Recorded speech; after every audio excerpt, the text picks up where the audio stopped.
ನಾವು ಕ್ರಮವಾಗಿ ಎಫೆಸ ಪತ್ರಿಕೆಯನ್ನು ನಾವು ಧ್ಯಾನ ಮಾಡ್ತಿರುವಾಗ ಇದು ಅನೇಕರಿಗೆ ಹೆಚ್ಚಿನ ಒಂದು ಆತ್ಮಿಕ ಉಜ್ಜೀವನ, ಧೈರ್ಯ, ಬಲ ಮತ್ತು ಪ್ರೋತ್ಸಾಹ ಆತ್ಮಿಕ ರೀತಿಯಲ್ಲಿ ಬೆಳೆಯುವುದಕ್ಕೆ ಸಾಧ್ಯವಾಗಿದೆ ಎಂಬುದಾಗಿ ನಾನು ನಂಬ್ತೇನೆ.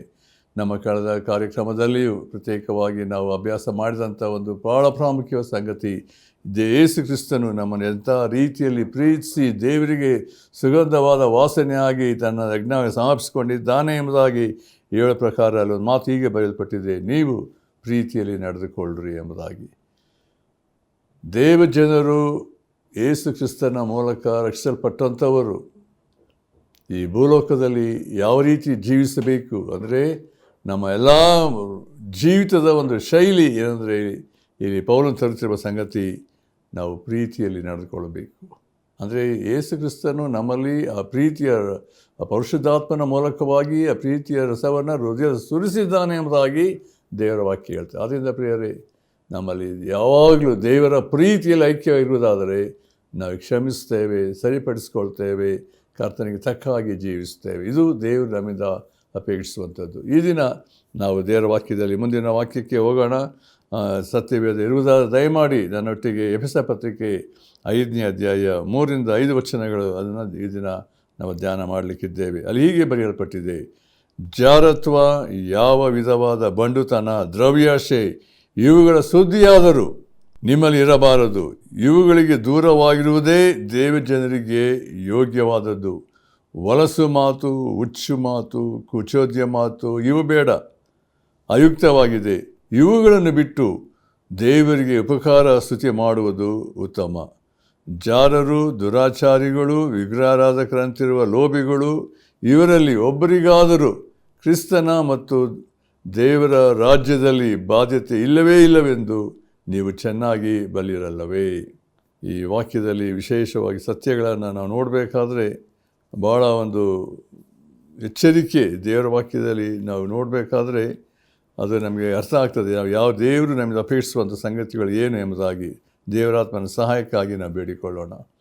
ನಮ್ಮ ಪ್ರೀತಿಯುಳ್ಳ ತಂದೆಯಾದ ದೇವರೇ, ನಿನ್ನ ಜೀವಳ ವಾಕ್ಯಗಳನ್ನು ನಾವು ಕರ್ತನೆ ಧ್ಯಾನಿಸುವಾಗಲೂ, ನಿನ್ನ ವಾಕ್ಯದ ಸತ್ಯತೆಗಳನ್ನು ನಮಗೆ ಕರ್ತನೆ ನಿನ್ನ ಆತ್ಮನ ಮೂಲಕವಾಗಿ ಪ್ರಕಟಿಸುವಾಗ ನಾವು ಈ ಲೋಕದಲ್ಲಿ ಹೇಗೆ ಜೀವಿಸಬೇಕು, ಪಾಪ ತುಂಬಿದಂಥ ಈ ಲೋಕದಲ್ಲಿ, ಸೈತಾನ ಕಾರ್ಯಗಳು ತುಂಬಿರುವ ಲೋಕದಲ್ಲಿ ಕರ್ತನೆ ನೀನು ನಮ್ಮನ್ನು ಕರೆದು ಆರಿಸಿ ನಮ್ಮನ್ನು ಪ್ರತ್ಯೇಕಿಸಿರುವಾಗ, ನಿನ್ನ ಜೀವ ಬೆಳಕನ್ನು ನಾವು ಪಾಲಿಗೆ ಕೊಟ್ಟಿರುವಾಗ, ದೇವರ ಮಕ್ಕಳಿಗೆ ತಕ್ಕ ಹಾಗೆ ನಾವು ನಡ್ಕೊಳ್ಳಬೇಕಾದ ರೀತಿಯಲ್ಲಿ ಯಾವುದೇ ಪಾಪದ ಸಂಗತಿ ಜೀವಿತಕ್ಕೆ ಒಳಗಾಗದಂತೆ ಪ್ರತ್ಯೇಕಪಡಿಸು.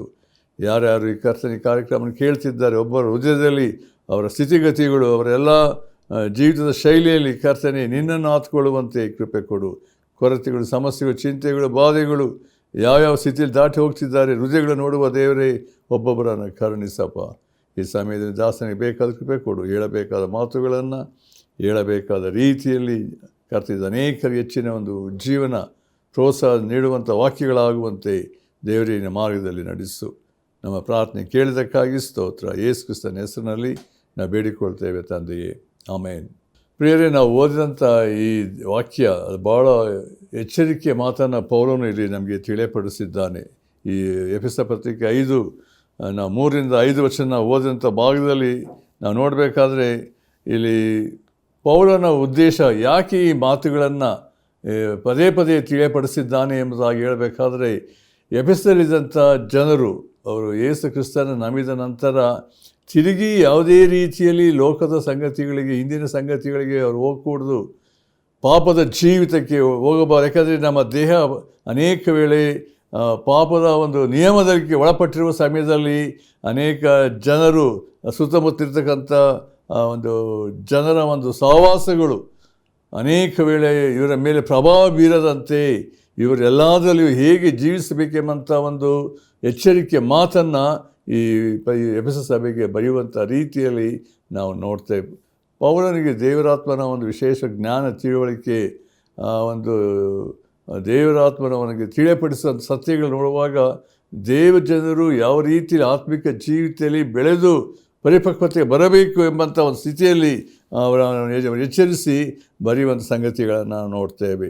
ನಾವು ಓದಿದಂಥ ಈ ಭಾಗದಲ್ಲಿ ಇಲ್ಲಿ ಪೌಲನು ಯಾವ್ಯಾವ ವಿಷಯಗಳಲ್ಲಿ ಎಚ್ಚರಿಕೆ ಆಗಿರಬೇಕು ಎಂಬುದಾಗಿ ನಾವು ನೋಡಬೇಕಾದ್ರೆ ಅಲ್ಲಿ 7 ವಿಷಯಗಳನ್ನು ತಿಳಿಯಪಡಿಸಿದ್ದಾನೆ. ಅದನ್ನು ನಾವು ವಾಕ್ಯ ಓದುವಾಗ ನಮ್ಗೆ ಗೊತ್ತಾಗ್ತದೆ. ಅಲ್ಲಿ ಮೊದಲನೇದಾಗಿ ಜಾರತ್ವ, ಬಂಡುತನ, ದ್ರವ್ಯಾಶೆ, ಹೊಲಸು ಮಾತು, ಹುಚ್ಚು ಮಾತು, ಆಮೇಲೆ ಕುಚೋದ್ಯ ಮಾತು, ಆಮೇಲೆ ವಿಗ್ರಹಾರಾಧಕರಂತಿರುವ ಲೋಭಿಗಳು.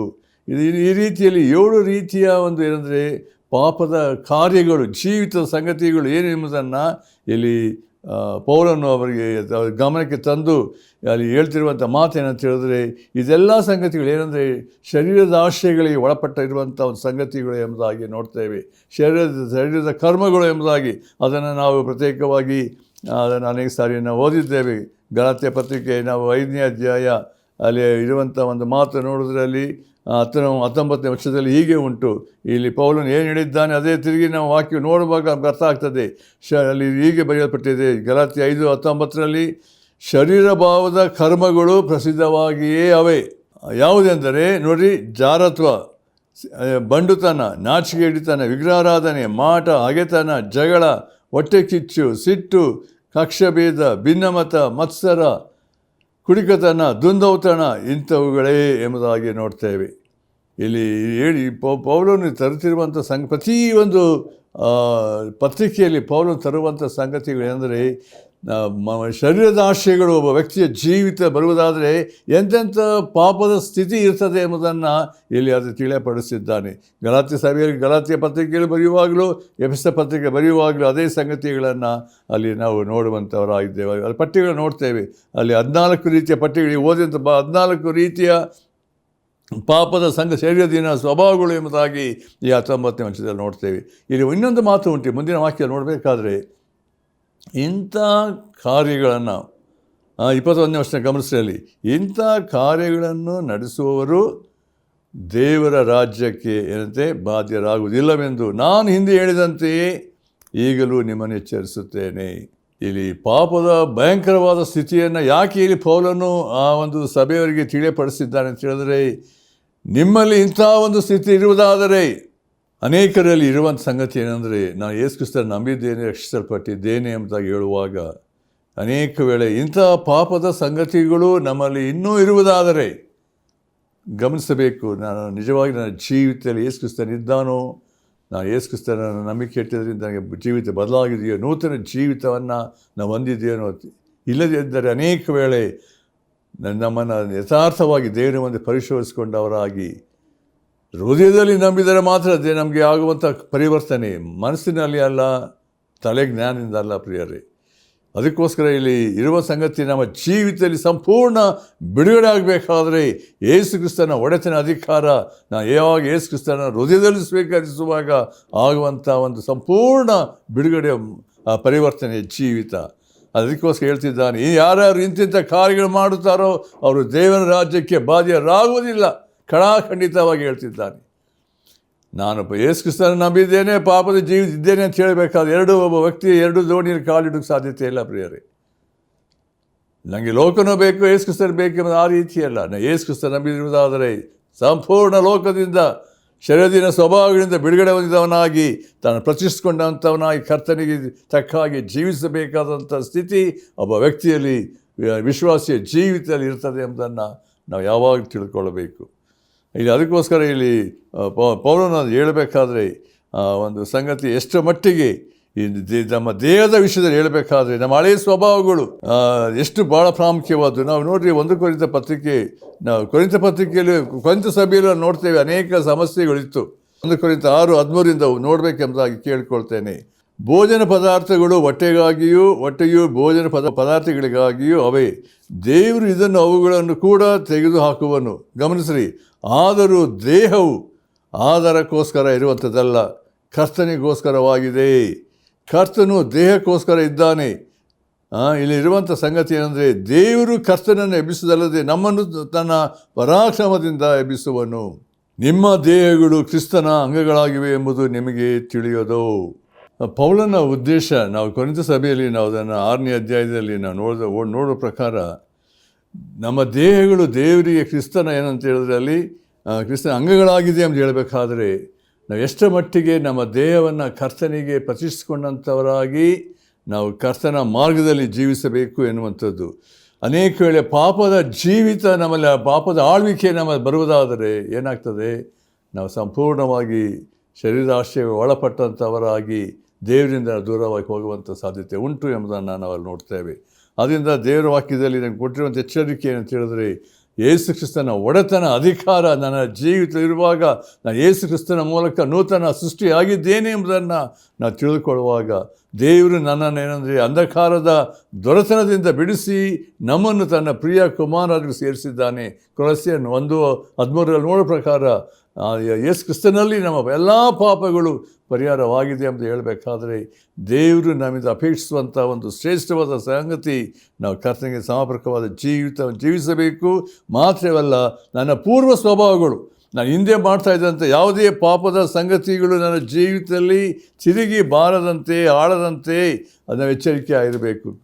ಎಫೆಸ ಪತ್ರಿಕೆ 4ನೇ ಅಧ್ಯಾಯದಲ್ಲಿ ಒಂದು ಮಾತು ಬರೆಯಲ್ಪಟ್ಟಿದೆ, 22ನೇ ವರ್ಷದಲ್ಲಿ ಹೀಗೆ ಬರೆಯಲ್ಪಟ್ಟಿದೆ, ಯೇಸುವಿನಲ್ಲಿರುವ ಸತ್ಯೋಪದೇಶವು ಯಾವುದೆಂದರೆ, ನೀವು ನಿಮ್ಮ ಹಿಂದಿನ ನಡತೆಯನ್ನು ಅನುಸರಿಸದೆ ಪೂರ್ವ ಸ್ವಭಾವವನ್ನು ತೆಗೆದು ಹಾಕಿ ಬಿಡಬೇಕು, ಅದು ಮೋಸಕರವಾದ ದುರಾಶೆಗಳಿಂದ ಕೆಟ್ಟು ಹೋಗುವಂಥದ್ದು.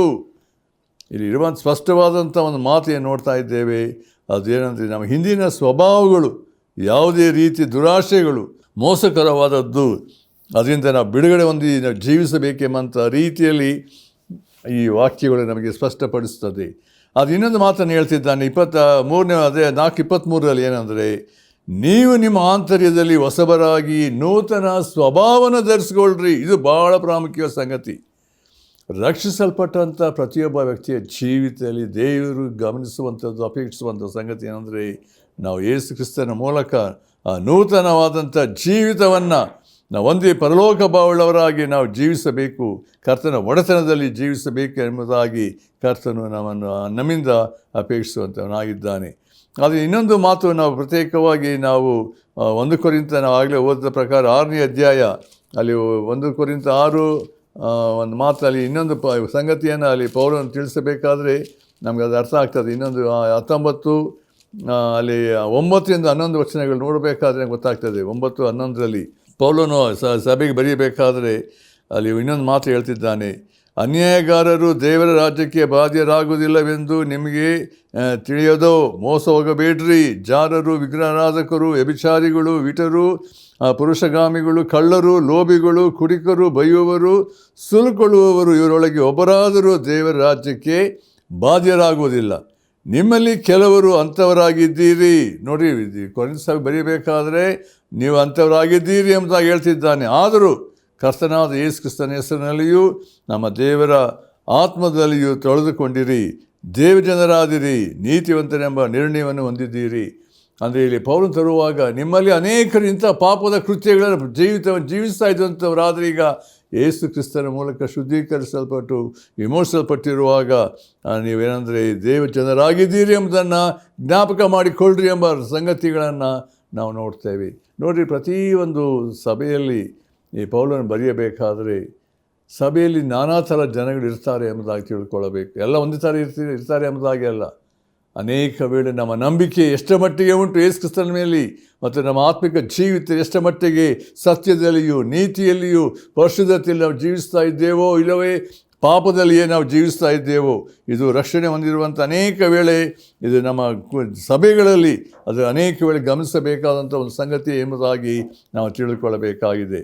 ಮಾತ್ರವಲ್ಲ, ಇಲ್ಲಿ ಇನ್ನೊಂದು ಸಂಗತಿ ಸತ್ಯ ನೋಡಬೇಕು. ಇಲ್ಲಿ ಏನಂದರೆ, ದೇವರ ವಾಕ್ಯದ ಬೋಧನೆಯನ್ನು ಗಮನಿಸಬೇಕಾದರೆ ದೇವರು ತನ್ನ ಮಕ್ಕಳಲ್ಲಿ ಇಷ್ಟಪಡುವಂಥ ಸಂಗತಿಗಳೇನು, ಯಾವ್ಯಾವ ಸಂಗತಿಗಳಿಂದ ನಾವು ದೂರವಾಗಿರಬೇಕು, ನಾವು ಹೇಗೆ ಜೀವಿಸಬೇಕು ಎನ್ನುವಂಥದ್ದು ಭಾಳ ಪ್ರಾಮುಖ್ಯ. ನಾವು ಈಗಾಗಲೇ ನೋಡಿದ್ದೇವೆ. 1 ಕೊರಿಂಥ ಪತ್ರಿಕೆ 6ನೇ ಅಧ್ಯಾಯ 13-18 ನೋಡ್ತೇವೆ, ಜಾರತ್ವಕ್ಕೆ ಓಡಿ ಹೋಗಿರಿ. ಅದು ಮೊದಲನೇ ವಿಷಯ. ಆಮೇಲೆ 2ನೇ ವಿಷಯಕ್ಕೆ ಬರುವಾಗ 1 ಪೇತ್ರ 1ನೇ ಅಧ್ಯಾಯ ಅಲ್ಲಿ 14ನೇ ವಚನದಿಂದ 14 ಅಲ್ಲಿ 15ರಲ್ಲಿ ಒಂದು ಮಾತು ಅಲ್ಲಿ ಅಲ್ಲಿ ಪೇತ್ರ ಬರೀತಿದ್ದಾನೆ. ಏನಂತ ನೋಡ್ರಿ, ಅಲ್ಲಿ 1 ಪೇತ್ರ 1:14ರಲ್ಲಿ ಹೀಗೆ ಉಂಟು, ನಿಮಗಿದ್ದ ದುರಾಶೆಗಳನ್ನು ಅನುಸರಿಸಿ ನಡೆಯುವರಾಗಿರದೆ. ನೋಡಿ, ಪೇತ್ರನು ಕೂಡ ಅದರ ಬಗ್ಗೆ ಎಚ್ಚರಿಕೆ ಕೊಡ್ತಿದ್ದಾನೆ ದೇವರ ಮಕ್ಕಳಿಗೆ. ಅದರಂತೆ ನಡೆಯದೆ ನಿಮ್ಮನ್ನು ಕರೆದಾತನು ಪರಿಶುದ್ಧನಾಗಿರುವ ಪ್ರಕಾರವೇ ನೀವು ವಿಧೇಯರಿಗೆ ತಕ್ಕಂತೆ ನಿಮ್ಮ ಎಲ್ಲ ನಡವಳಿಕೆಯಲ್ಲಿ, ನೋಡಿರಿ, ಎಲ್ಲ ನಡವಳಿಕೆಯಲ್ಲಿ ಅಂಡರ್ಲೈನ್ ಮಾಡಬೇಕು. ಏನಂತೆ? ನಿಮ್ಮ ಎಲ್ಲ ನಡವಳಿಕೆಯಲ್ಲಿ ಪರಿಶುದ್ಧರಾಗಿರ್ರಿ. ಯಾಕೆ ಹೇಳ್ತಿದ್ದಾನೆ? ಮುಂದಿನ ವಾಕ್ಯ, ನಾನು ಪರಿಶುದ್ಧನಾಗಿರುವುದರಿಂದ ನೀವು ಪರಿಶುದ್ಧರಾಗಿರಬೇಕು ಎಂಬುದಾಗಿ ಬರೆದಿದೆಯಲ್ಲ. ಅದರಿಂದ ಈ ಒಂದು ವಿಷಯದಲ್ಲಿ ನಮ್ಮ ಜೀವಿತದಲ್ಲಿ ದೇವರು ಅಪೇಕ್ಷಿಸುವ ಸಂಗತಿ ಅಂದರೆ, ದೇವರ ಮಕ್ಕಳು ಈ ಭೂಲೋಕದಲ್ಲಿ ಜೀವಿಸಬೇಕಾದ ನಡವಳಿಕೆ ಎಲ್ಲ ಸಂಗತಿಗಳಲ್ಲಿ ಆ ಪರಿಶುದ್ಧತ್ವದ ಜೀವಿತ ಅದು ಭಾಳ ಪ್ರಾಮುಖ್ಯ ಎಂಬುದಾಗಿ ನಾವು ನೋಡ್ತೇವೆ. ಮೂರನೇದಾಗಿ ನೋಡುವಾಗ ಕೊಲೊಸ್ಸೆ ಪತ್ರಿಕೆಯಲ್ಲಿ 3ನೇ ಅಧ್ಯಾಯ 8ನೇ ವರ್ಷದಲ್ಲಿ ಇನ್ನೊಂದು ಸಂಗತಿಯನ್ನು ಅಲ್ಲಿ ಪೌಲನು ತಿಳಿಯಪಡಿಸಿದ್ದಾನೆ. ಕೊಲೊಸ್ಸೆ 3ನೇ ಅಧ್ಯಾಯ 8ನೇ ವರ್ಷದಲ್ಲಿ ಹೀಗೆ ಉಂಟು ಅಲ್ಲಿ, ಈಗಲಾದರೂ ಗಮನಿಸ್ರಿ, ಈಗಲಾದರೂ ಕ್ರೋಧ, ಕೋಪ, ಮತ್ಸರ, ದೂಷಣೆ, ಬಾಯಿಂದ ಹೊರಡುವ ದುರ್ಭಾಷೆ ಇವುಗಳನ್ನು ವಿಸರ್ಜಿಸಿ ಬಿಡಿರಿ, ತೆಗೆದಾಕ್ರಿ, ಸಾಯಿಸ್ರಿ. ಅದನ್ನೇ ಹೇಳ್ತಿರುವಂಥ ಮಾತು 5ನೇ ವರ್ಷದಲ್ಲಿ ನೋಡುವಾಗ 3:5 ಆದ್ದರಿಂದ ನಿಮ್ಮಲ್ಲಿರುವ ಭೂಸಂಬಂಧ ಭಾವಗಳನ್ನು ಸಾಯಿಸಿರಿ. Put to death all these things, worldly things, fleshly desires. ದೇವರು ತನ್ನ ಮಕ್ಕಳಿಂದ ಅಪೇಕ್ಷಿತ ಸಂಗತಿ ಅಂದರೆ ಪರಿಶುದ್ಧತೆ ಪ್ರಿಯರಿ. ಯಾವುದೇ ಪಾಪದ ಸಂಗತಿಗಳು ನಮ್ಮಲ್ಲಿ ದಬ್ಬಾಳಿಕೆ ನಡೆಸ ಪಾಪದ ಸಂಗತಿಗಳು, ಅದಕ್ಕೆ ರೋಮಪುರ ಪತ್ರಿಕೆ 6ನೇ ಅಧ್ಯಾಯ ಓದಬೇಕಾದ್ರೆ, ನಾನು ಪಾಪದ ಪಾಲಿಗೆ ಸತ್ತಿದ್ದೇನೆ, ಆಶೆಗಳಿಗೆ ಸತ್ತಿದ್ದೇನೆ, ದುರಾಶೆಗೆ ಸತ್ತಿದ್ದೇನೆ. ಯಾವಾಗ ನಾವು ಅದನ್ನು ಎಣಿಸ್ಕೊಳ್ತೇವೆ, ಪಾಪವು ನಮ್ಮ ಮೇಲೆ ಅಧಿಕಾರ ನಡೆಸೋ ಸಾಧ್ಯತೆ ಇಲ್ಲ. ನಾವು ಯೇಸು ಕ್ರಿಸ್ತನೊಡನೆ ಆ ಶಿಲುಬೆಯಲ್ಲಿ ಐಕ್ಯವಾಗುವಾಗ ನಾನು ಪಾಪದ ಪಾಲಿಗೆ, ಲೋಕದ ಪಾಲಿಗೆ, ಶರೀರದ ಸತ್ತಿದ್ದೇನೆ, ಇನ್ನು ಜೀವಿಸು ನಾನಲ್ಲ, ಕ್ರಿಸ್ತನ ಜೀವಿಸ್ತಾನೆ ಅಂತ ಒಂದು ವಿಶೇಷವಾದಂಥ ಒಂದು ಕರ್ತನಲ್ಲಿ ಶಿಲುಬೆಯಲ್ಲಿ ಐಕ್ಯವಾಗುವಾಗ ಆತ ನೋಡಿ ಸತ್ತಿದ್ದೇನೆ ಮತ್ತು ಆತನು ಎಬ್ಬಿಸಲ್ಪಟ್ಟಿದ್ದೇನೆ. ಇದು ನಮ್ಮಲ್ಲಿ ಏನಂತ ಹೇಳಿದ್ರೆ, ಆತ್ಮದಲ್ಲಿ ಒಂದು ನೂತನ ಜೀವಿತ, ನೂತನ ಬಲವನ್ನು ಮತ್ತು ಕರ್ತನಿಗಾಗಿ ಜೀವಿಸುವಂಥ ಒಂದು ಪ್ರತಿಷ್ಠೆಯ ಜೀವಿತ ನಮಗೆ ತರುವಂಥದ್ದಾಗಿದೆ. ಎಂಥ ಒಂದು ಶ್ರೇಷ್ಠವಾದ ಸಂಗತಿ ಪ್ರಿಯರೇ. ಆದ್ದರಿಂದ ಈ ವಾಕ್ಯಗಳನ್ನು ನಾವು ಕೇಳುವಾಗ ದೇವರು ಅಪೇಕ್ಷಿಸುವಂಥ ಸಂಗತಿ ನಾವು ಹೇಗೆ ನಾವು ಜೀವಿಸಬೇಕು, ಅದಕ್ಕೋಸ್ಕರ ನಾವು ಎಫೆಸ ಪತ್ರಿಕೆ 3-5 ನೋಡಬೇಕಾದ್ರೆ ಅಲ್ಲಿ ಇನ್ನೊಂದು ಮಾತು ಉಂಟು, ದ್ರವ್ಯಾಶದ ಬಗ್ಗೆ ನೋಡ್ತೇವೆ. ಅಲ್ಲಿ ಒಂದು ಮಾತು ತಿಮೋಥಿ ಪತ್ರಿಕೆ ನೋಡಿರಿ 6ನೇ ಅಧ್ಯಾಯ ಅಲ್ಲಿ 10ನೇ ವಚನದಲ್ಲಿ ಅಲ್ಲಿ ಪೌಲನು ಹೇಳ್ತಿದ್ದಾನೆ ದ್ರವ್ಯಾಶೆ ಬಗ್ಗೆ. ಹಣದಾಸೆಯು ಸಕಲ ವಿಧವಾದ ಕೆಟ್ಟತನಕ್ಕೆ ಮೂಲವಾಗಿದೆ. ಕೆಲವರು ಅದಕ್ಕಾಗಿ ಆತುರಪಟ್ಟು ಅದರಿಂದ ಕ್ರಿಸ್ತ ನಂಬಿಕೆಯನ್ನು ಬಿಟ್ಟು ಅಲೆದಾಡಿ ಅನೇಕ ವೇದನೆಗಳಿಂದ ನಮ್ಮನ್ನು ತೀರಿಸಿಕೊಳ್ಳುತ್ತಾರೆ. ಇಲ್ಲಿ ಪೌಲನು ತರುತ್ತಿರುವಂಥ ಸಂಗತಿಗಳು ಬರೀ ಜಾರತ್ವದ ವಿಷಯದಲ್ಲಿ ಮಾತ್ರ ಅಲ್ಲ, ದ್ರವ್ಯಾಶದ ವಿಷಯದಲ್ಲಿ ಆತ ಹೇಳ್ತಿದ್ದಾನೆ. ಅದರಲ್ಲಿ ಏನಂತ ಹೇಳಿದ್ರೆ, ಹಣ ಇಸ್ ಎ ಗುಡ್, ಆದರೆ ಹಣದಾಶೆಯು ಕೆಟ್ಟತನವಾಗಿದೆ. ಮನುಷ್ಯನ ಹಿಡಿದಿರುವ ಅನೇಕರಲ್ಲಿ ಹಣದಾಶೆಗಳು ತುಂಬಿಕೊಳ್ಳುವಾಗ ಅದು ನಮ್ಮನ್ನು ಪಾಪದ ಸಂಗತಿಗಳಿಗೆ ನಡೆಸುವಂಥದ್ದು. ಅದರಿಂದ ಇಲ್ಲಿ ಏನು ಹೇಳ್ತಾ ಇದೆ, ಅನೇಕರು ಕ್ರಿಸ್ತ ನಂಬಿಕೆಯಿಂದ ಏನಂದರೆ ಭ್ರಷ್ಟರಾದಂಥ ಒಂದು ಸಂಗತಿಗಳು, ಅದರಿಂದ ಅನೇಕ ವೇದನೆಯನ್ನು ತೀರಿಸಿಕೊಳ್ತಾರೆ ಎಂಬುದಾಗಿ ದೇವರ ವಾಕ್ಯ ಹೇಳ್ತದೆ. ಇನ್ನೊಂದು ಮಾತು ನೋಡ್ತೇವೆ ಇಬ್ರಿಯ ಪತ್ರಿಕೆಯಲ್ಲಿ, ಒಂದು ಮಾತು 13ನೇ ಅಧ್ಯಾಯ 5ನೇ ವರ್ಷದಲ್ಲಿ ನೋಡುವಾಗಲೂ ಅಲ್ಲಿ ಒಂದು ಮಾತು ಹೀಗೆ ಉಂಟು, ದ್ರವ್ಯಾಶೆ ಇಲ್ಲದವರಾಗಿರ್ರಿ, ನಿಮ್ಮಲ್ಲಿರುವುಗಳಲ್ಲಿ ತೃಪ್ತರಾಗಿರ್ರಿ. ನೋಡಿರಿ, ದೇವರ ವಾಕ್ಯದ ಬೋಧನೆ ನಾವು ಯಾವ ವಿಷಯದಲ್ಲಿ ಎಚ್ಚರಿಕೆ ಆಗಿರಬೇಕು, ಹೇಗಿರಬೇಕು, ಪ್ರತಿಯೊಂದು ವಿಷಯಗಳನ್ನು ದೇವರು ತನ್ನ ಆತ್ಮನ ಮೂಲಕ ನಮಗೆ ತಿಳಿಸುವಂಥ ಸಂಗತಿಯನ್ನು ನಾವು ಈ ಭಾಗದಲ್ಲಿ ನಾವು ನೋಡ್ತಾ ಇದ್ದೇವೆ. ಅದರಿಂದ ಈ ದೇವರ ವಾಕ್ಯದ ಬೋಧನೆ ನಾವು ಪ್ರತಿಯೊಂದು ಸಂಗತಿ ನೋಡಬೇಕಾದ್ರೆ ಯಾವುದರಿಂದ ಎಚ್ಚರಿಕೆ ಇರಬೇಕು, ಎಲ್ಲಿಂದ ಯಾವುದರಿಂದ ದೂರವಾಗಿರಬೇಕು ಮತ್ತು ಯಾವ ರೀತಿಯಲ್ಲಿ ಕರ್ತನಿಗೆ ಸಮೀಪರಾಗಿ ಆತನ ಅನ್ಯೋನ್ಯತೆಯಲ್ಲಿ ಐಕ್ಯತೆಯಲ್ಲಿ ಜೀವಿಸಬೇಕೆಂಬಂಥ ಪ್ರತಿ ಸಂಗತಿಗಳು ನಮಗೆ ದೇವರ ವಾಕ್ಯದ ಮೂಲಕ ತಿಳಿಸುವಾಗ ಎಚ್ಚರಿಕೆಯಿಂದ ಜೀವಿಸಬೇಕು. ಆಮೇಲೆ ಎರಡನೇದಾಗಿ ನೋಡಬೇಕಾದ್ರೆ ದೇವರ ಮಕ್ಕಳು ಅನುಸರಿಸಬೇಕಾದ ಸತ್ಯಗಳೇನು, ನಾವು ಅನುಸರಿಸಬೇಕಾದ ಸತ್ಯಗಳು ಅಂದರೆ ಇಲ್ಲಿ ಒಂದು ಮೊದಲನೇದಾಗಿರುವಂಥದ್ದು ಪ್ರತ್ಯೇಕತೆ. ನಾವು 2 ಕೊರಿಂಥ 6ನೇ ಅಧ್ಯಾಯ 14ರಿಂದ ನಾವು ಓದ್ತಾ ಬರಬೇಕಾದ್ರೆ, ಕ್ರಿಸ್ತ ನಂಬಿಕೆ ಇಲ್ಲದರೊಂದಿಗೆ ಸೇರಿ ಇದ್ದವರಾಗಬೇಡ್ರಿ. ಅದು ಭಾಳ ಅನೇಕ ಸಾರಿ ಅದನ್ನು ಓದಿದ್ದೇವೆ, ಧ್ಯಾನ ಮಾಡಿದ್ದೇವೆ. ದೇವರ ಉದ್ದೇಶ, ದೇವರ ಆಲೋಚನೆ ಏನಂತ ಹೇಳಿದ್ರೆ, ನಾವು ನಮ್ಮ ಜೀವಿತದಲ್ಲಿ ಯೇಸು ಕ್ರಿಸ್ತ ನಂಬಿದಂಥ ಮಕ್ಕಳಲ್ಲಿ ಒಂದು ಪ್ರತ್ಯೇಕತೆ ಇರಬೇಕು. ನಾವು ಕರ್ತನಿಗೆ ಮೀಸಲಾಗಿರುವಾಗ ನಾವು ಜೀವ ಸ್ವರೂಪನಾದ ದೇವರ ಮಂದಿರವಾಗಿದ್ದೇವೆ. ಅದಕ್ಕೋಸ್ಕರ ಹೇಳ್ತಿದ್ದಾನೆ, ಮೊದಲನೇದಾಗಿ ಇದ್ದವರಾಗಬೇಡ್ರಿ, ಬೆಳಕಿಗೂ ಕತ್ತಲಿಗೆ ಐಕ್ಯವೇನು, ಕ್ರಿಸ್ತನಿಗೂ ಸೈತಾನಿಗೂ ಒಡನಾಟವೇನು, ನಂಬುವನಿಗೂ ನಮ್ಮದೇ ಇರುವವನಿಗೂ ಪಾಲುಗಾರಿಕೆ ಏನು. ದೇವರ ಮಂದಿರಕ್ಕೂ ವಿಗ್ರಹಗಳಿಗೂ ಒಪ್ಪಿಗೆ ಏನು? ಅದು ಹೇಳಿ ಮುಂದೆ ಹೇಳ್ತಿದ್ದಾನೆ, ನಾವು ಅಂದರೆ ದೇವರ ಮಕ್ಕಳು, ಯೇಸು ಕ್ರಿಸ್ತನ ನಂಬಿದಂಥ ಮಕ್ಕಳು ಏನಾಗಿದ್ದೇವೆ? ಜೀವ ಸ್ವರೂಪನಾದ ದೇವರ ಮಂದಿರವಾಗಿದ್ದೇವೆ. You are the temple of living God. ದೇವರ ಆತ್ಮ ನಮ್ಮಲ್ಲಿ ವಾಸ ಮಾಡ್ತಿರ್ಬೇಕಾದ್ರೆ ನನ್ನ ದೇಹವನ್ನು, ನನ್ನ ಜೀವಿತವನ್ನು ಎಷ್ಟು ಮಟ್ಟಿಗೆ ಕರ್ತನಿಗೆ ಭಯಭಕ್ತಿಯಿಂದ ಆ ಪರಿಶುದ್ಧತೆಯಲ್ಲಿ, ನೀತಿಯಲ್ಲಿ, ಸತ್ಯದಲ್ಲಿ ನಾವು ಜೀವಿಸಬೇಕೆನ್ನುವುದಾಗಿ ನಾವು ನೋಡ್ತೇವೆ. ಇನ್ನೊಂದು ಮಾತನ್ನು ಮುಂದಿನ ವಾಕ್ಯ ಹೇಳ್ತಿದ್ದಾನೆ, ನೀವು ಅನ್ಯಜನರಿಂದ ಬಂದು ಪ್ರತ್ಯೇಕವಾಗಿರ್ರಿ. 17ನೇ ವರ್ಷದಲ್ಲಿ ಅಂದರೆ ಇಲ್ಲಿ ದೇವರು ತಿಳಿಸುವ ಸಂಗತಿ ಏನಂದರೆ, ಅನ್ಯ ಜನರು ನಡೆದುಕೊಳ್ಳೋ ಪ್ರಕಾರ ನಡೆದುಕೊಳ್ಬೇಡ್ರಿ. ನಿಮ್ಮಲ್ಲಿ ಪ್ರತ್ಯೇಕತೆ, ದೇವರ ಮಕ್ಕಳು ಅಂತ ಹೇಳಬೇಕಾದ್ರೆ ಎಲ್ಲದರಲ್ಲಿಯೂ ನಾವು ಯೇಸು ಕ್ರಿಸ್ತನ ಆ ಗುಣಲಕ್ಷಣಗಳು, ಆತನ ಐಕ್ಯವಾಗಿ ನಾವು ಜೀವಿಸಬೇಕೆಂಬಂಥ ಸಂಗತಿಯನ್ನು ನಾವು ನೋಡ್ತೇವೆ. ಅದಕ್ಕೋಸ್ಕರ 2 ಕೊರಿಂಥ 7:1 ಹೀಗೆ ನೋಡ್ತೇವೆ, ಪ್ರಿಯರೇ, ಈ ವಾಗ್ದಾನಗಳು ನಮಗಿರುವುದರಿಂದ ಏನಂತೆ, ನಾವು ಶರೀರಾತ್ಮಗಳ ಕಲ್ಮಶವನ್ನು ತೊಲಗಿಸಿ ನಮ್ಮನ್ನು ಶುಚಿ ಮಾಡಿಕೊಂಡು ದೇವರ ಭಯದಿಂದ ಕೂಡಿದವರಾಗಿ ಏನಂತೆ, ಪವಿತ್ರತ್ವವನ್ನು ಸಿದ್ಧಿಗೆ ತರುವುದಕ್ಕೆ ಪ್ರಯತ್ನಿಸೋಣ. ಇದು ದೇವರ ಮಕ್ಕಳಲ್ಲಿ ಇರಬೇಕಾದ ಸಂಗತಿ. ಆದ್ದರಿಂದ ಪ್ರಿಯರೇ, ಈ ವಾಕ್ಯವನ್ನು ಕೇಳುವಂಥ ನಿಮ್ಮ ಜೀವಿತದಲ್ಲಿ ಎಷ್ಟರ ಮಟ್ಟಿಗೆ ನೀವು ಕರ್ತನ ಐಕ್ಯತೆಯಲ್ಲಿ ಜೀವಿಸ್ತಾ ಇದ್ದೀರಿ? ಪಾಪದ ಜೀವಿತ ಜೀವಿಸ್ತಾ ಇದ್ದೀರೋ? ಶರೀರದಾಶಿ ಒಳಪಟ್ಟು ಅದರಲ್ಲಿಯೇ ಮುಳುಗಿ ಹೋಗಿದ್ದೀರೋ? ದೇವರ ಪ್ರಸನ್ನತೆ ನಿನ್ನ ಜೀವಿತದಲ್ಲಿ, ನಿನ್ನ ಕುಟುಂಬದಲ್ಲಿ, ನಿನ್ನ ಸಭೆಯಲ್ಲಿ ಉಂಟು? ಎಷ್ಟರ ಮಟ್ಟಿಗೆ ಕರ್ತನ ಐಕ್ಯತೆಯಲ್ಲಿ, ಅನ್ಯೋನ್ಯತೆಯಲ್ಲಿ, ಜಯದ ಜೀವಿತದಲ್ಲಿ ನಾವು ಜೀವಿಸ್ತಾ ಇದ್ದೇವೋ? ಅಥವಾ ಪಾಪದಲ್ಲಿ ಮುಳುಗಿ ಹೋಗಿದ್ದೇವೋ? ಸೈತಾನನ ಆಲೋಚನೆ ಒಳಪಟ್ಟು ಅಂಧಕಾರದಲ್ಲಿ ಜೀವಿಸ್ತಾ ಇದ್ದೇವೋ? ನಮ್ಮನ್ನು ಪರೀಕ್ಷಿಸಿಕೊಳ್ಳಬೇಕಾದಂಥ ಒಂದು ಸಮಯವಾಗಿದೆ. ಇಲ್ಲಿ ಪೌಲನು ಬರೀಬೇಕಾದರೆ, ಇವುಗಳಿಂದ ದೂರವಾಗಿರ್ರಿ, ಪ್ರತ್ಯೇಕವಾಗಿರ್ರಿ, ಎಂಥ ಒಂದು ಎಚ್ಚರಿಕೆ ಮಾತನ್ನು ನಾವು ನೋಡ್ತೇವೆ. ಆಮೇಲೆ ಇನ್ನೊಂದು ಸಂಗತಿ 2ನೇ ಭಾಗದಲ್ಲಿ ಈ ವಾಕ್ಯದಲ್ಲಿ ನಾವು ಎಫೆಸ ಪತ್ರಿಕೆ ನೋಡಬೇಕಾದ್ರೆ, ದೇವರಿಗೆ ಉಪಕಾರ ಸಲ್ಲಿಸುವಂಥ ಜೀವಿತ ಇರಬೇಕು. ಬಿ ಥ್ಯಾಂಕ್ಫುಲ್ ಎಂಬುದಾಗಿ ಹೇಳ್ತಿದ್ದಾನೆ. ದೇವರಿಗೆ ಉಪಕಾರ ಸಲ್ಲಿಸಿರಿ. ಪಾಪದ ಸಂಗತಿಗಳಾಗಲಿ, ಶರೀರಾಶಿಗಳ ದ್ರವ್ಯಾಶ ಆಗಲಿ, ಈ ಸಂಗತಿಗೆ ನಿಮ್ಮ ಗಮನ ಆ ಸಂಗತಿಗೆ ಹೋಗದೆ ಯಾವಾಗಲೂ ನೀವು ಕರ್ತನಿಗೆ ಕೃತಜ್ಞತೆಯನ್ನು ಸಲ್ಲಿಸಿರಿ ಎಂಬ ರೀತಿಯಲ್ಲಿ ಆತನು ಹೇಳ್ತಿದ್ದಾನೆ. ಅದಕ್ಕೆ ದೇವರ ವಾಕ್ಯ ಅನೇಕ ಭಾಗದಲ್ಲಿ ಉಂಟು. ನಾವು ಕೊಲೊಸ್ಸೆ ಪತ್ರಿಕೆಯಲ್ಲಿ ನಾವು 3ನೇ ಅಧ್ಯಾಯದಲ್ಲಿ ಅದನ್ನು ಪೌಲನು ಅದನ್ನು ಬರೀಬೇಕಾದ ಹೀಗೆ ಹೇಳ್ತಿದ್ದಾನೆ.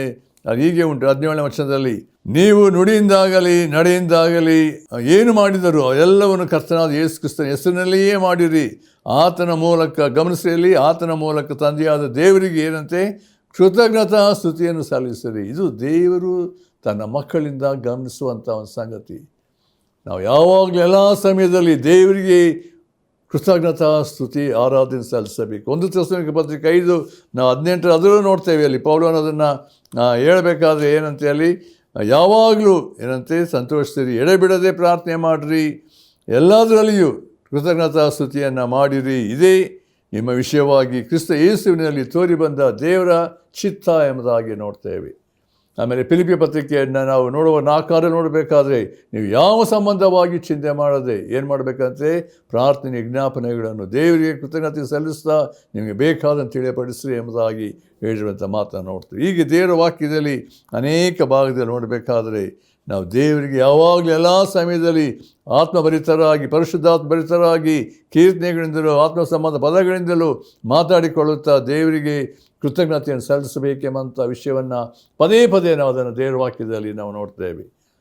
ಅದರಿಂದ ಈ ಸಮಯದಲ್ಲಿ ಇನ್ನೊಂದು ವಾಕ್ಯ ಕೊನೆಯದಾಗಿ ಏನಂದರೆ, ಅಲ್ಲಿ ಪೌಲನು ಹೇಳಬೇಕಾದ್ರೆ ನಾವು ಅನುಸರಿಸಬೇಕಾದ ಜೀವಿತ ಶೈಲಿ ಏನಂದರೆ, ನಾವು ಪವಿತ್ರ ಆತ್ಮನ ಅನುಸರಿಸಿ ನಡೆದುಕೊಳ್ಳಬೇಕು. ದೇವರಾತ್ಮ ನಮ್ಗೆ ಕೊಟ್ಟಿದ್ದಾನೆ. ನಮ್ಮ ಜೀವಿತದಲ್ಲಿ ಪ್ರತ್ಯೇಕವಾಗಿ ಪೌಲನು ಗಲಾತ್ಯ ಸಭೆಯಲ್ಲಿ ಬರೀಬೇಕಾದ್ರೆ 5ನೇ ಅಧ್ಯಾಯ 16 ಮತ್ತು 17ರಲ್ಲಿ ನೀವು ಪವಿತ್ರಾತ್ಮನ ಅನುಸರಿಸಿ ನಡೆದುಕೊಳ್ಳಿರಿ, ಆಗ ಶರೀರದ ಆಶೆಗಳನ್ನು ಎಂದಿಗೂ ನೆರವೇರಿಸುವುದಿಲ್ಲ.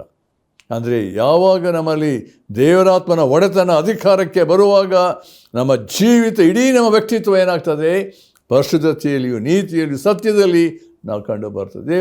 ಇದರಲ್ಲಿ ನೋಡುವ ದೇವರ ಉದ್ದೇಶ ನಾವು ಹೇಗೆ, ಯಾವ ರೀತಿಯಲ್ಲಿ ಜೀವಿಸಬೇಕು. ಆದ್ದರಿಂದ ಪ್ರಿಯರಿಗೆ ವಾಕ್ಯಗಳನ್ನು ಕೇಳುವಾಗ ದೇವರು ಈ ದಿನಗಳಲ್ಲಿ ಪ್ರತಿಯೊಬ್ಬರಲ್ಲಿ, ಪ್ರತಿಯೊಬ್ಬರಲ್ಲಿ ಅಪೇಕ್ಷಿಸುವಂಥ ಸಂಗತಿ ಅಂದರೆ ಆತ್ಮಭರಿತ ಜೀವಿತ ಜೀವಿಸಬೇಕು. ನಮ್ಮ ಶಕ್ತಿ, ನಮ್ಮ ಬಲದಲ್ಲಿ ನಾವು ಏನು ಮಾಡೋ ಸಾಧ್ಯತೆ ಇಲ್ಲ ಪ್ರಿಯರೇ. ಅನೇಕ ರೀತಿಯ ಸೈತಾನ ದಾಳಿಗಳು, ಶೋಧನೆಗಳು, ನಾನಾ ಸಂಗತಿಗಳು ನಮ್ಮ ಮೇಲೆ ಬರುವಾಗಲೂ, ಹಳೆಯ ಸ್ವಭಾವಗಳು ನಮ್ಮ ನಿಂದಟ್ಟು ಬರುವಾಗಲೂ ನಾವು ಯಾವಾಗ ತಿಳ್ಕೊಳ್ಬೇಕಾದ್ರೆ ಅಂದರೆ ಈ ಎಲ್ಲ ವಿಷಯ ಸತ್ತಿದ್ದೇನೆ, ಪಾಪದ ಪಾಲಿ ಸತ್ತಿದ್ದೇನೆ, ನನ್ನ ಎಲ್ಲ ಶರೀರಾಶಿಗೆ ಸತ್ತಿದ್ದೇನೆ, ಇನ್ನು ಜೀವಿಸ ನಾನಲ್ಲ, ಕರ್ತನ ಜೀವಿಸ್ತಾನೆ. ಆ ಪ್ರತಿಷ್ಠೆಯ ಜೀವಿತ ಕರ್ತನ ಶಿಲುಬೆಯಲ್ಲಿ, ಆತನ ಮರಣದಲ್ಲಿ, ಆತನ ಪುನರುತ್ಥಾನದ ಐಕ್ಯವಾಗುವಾಗ ಪಾಪದ ಅಧಿಕಾರ ನಮ್ಮಲ್ಲಿ ಕಾರ್ಯ ಮಾಡುವುದಕ್ಕೆ ಸಾಧ್ಯ ಇಲ್ಲ ಪ್ರಿಯರೇ. ಅನೇಕರು ಸೋತು ಹೋದಂಥ ಸಂಗತಿಗಳು, ಅನೇಕರು ಬಿದ್ದು ಹೋದಂಥ ಸಂಗತಿಗಳು, ಈ ದಿವಸದಲ್ಲಿ ಅನೇಕರ ಜೀವಿತದಲ್ಲಿ ನಾನಾ ಭಯಂಕರ ಸನ್ನಿವೇಶಗಳು ನೋಡ್ತಾ ಇದ್ದೇನೆ. ದೇವರ ಕೃಪೆ ಕರುಣೆಯನ್ನು ಆಶ್ರಯಿಸಿ ನಾನು ಎದ್ದು ಕರ್ತನ ಕೃಪೆಗೆ ಒಳಗಾಗಿ ಕರ್ತನೇ ನಾನು ನಿನಗಾಗಿ ಜೀವಿಸ್ತೇನೆ, ಬಲಪಡಿಸು. ಈ ರೀತಿಯಲ್ಲಿ ನಾವು ಕರ್ತನ ಅನ್ಯೋನ್ಯತೆಯಲ್ಲಿ ನಾವು ಕರ್ತನ ಮಹಿಮೆಗಾಗಿ ಜೀವಿಸುವಂತೆ ದೇವರು ತನ್ನ ಕೃಪೆ ನೀಡಲಿ. ಆಮೇನ್.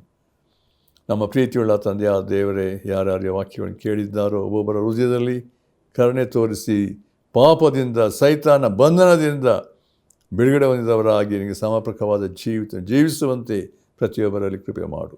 ನಿನ್ನ ಮಹಿಮೆಗಾಗಿ ನಡೆಸು. ಯೇಸು ಕ್ರಿಸ್ತನ ಹೆಸರನ್ನು ಬೇಡ್ತೇವೆ ತಂದೆಯೇ. ಆಮೇನ್.